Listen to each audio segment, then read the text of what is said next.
என்ன சமையல்னு பார்க்கலாமா வாங்க. இன்றைக்கி வந்து ரச சாதம் தான் பண்ணியிருந்தேன். ரச சாதம் வைக்கலாமா? இப்போ ஃபஸ்ட்டு 2 பேருக்குமே சாப்பாடு தான். ரச சாதம் வச்சு அப்புறமா அதுக்கு கூட்டு வந்து வெண்டைக்காய் பொரியல் தான் வச்சுருந்தேன்.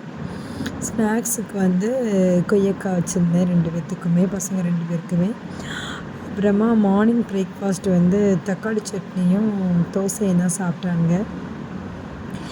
இப்போ வந்து இடையில இருக்கிற மிளகாவை வந்து வத்தல் போட்டிருந்தேன். ஸோ அதை வந்து பசங்க தெரியாமல் சாப்பிடக்கூடாதுல்ல, அதனால் அதை மட்டும் நான் எடுத்துட்டேன் வெளியில். அப்போ தான் அவங்களுக்கு சாப்பிட ஈஸியாக இருக்கும், நான் அதனால் எடுத்துட்டேன். பேக் பண்ணிடலாமா?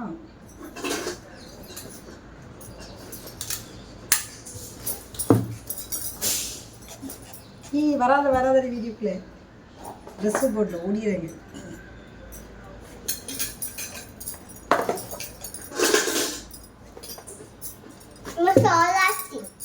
சோறு வச்சாச்சு,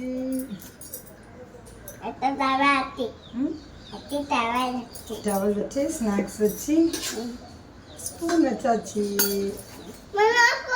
ரெண்டுத்துக்கும் வச்சாச்சு. குட் பாயாக இந்த வீடியோ பிடிச்சிருந்தா மறக்காமல் லைக் பண்ணுங்கள், கமெண்ட் பண்ணுங்கள், அப்படியே சப்ஸ்கிரைப் பண்ணிக்கோங்க. இன்னொரு வீடியோவில் பார்க்கலாம். பாய் ஃபேமிலிஸ்.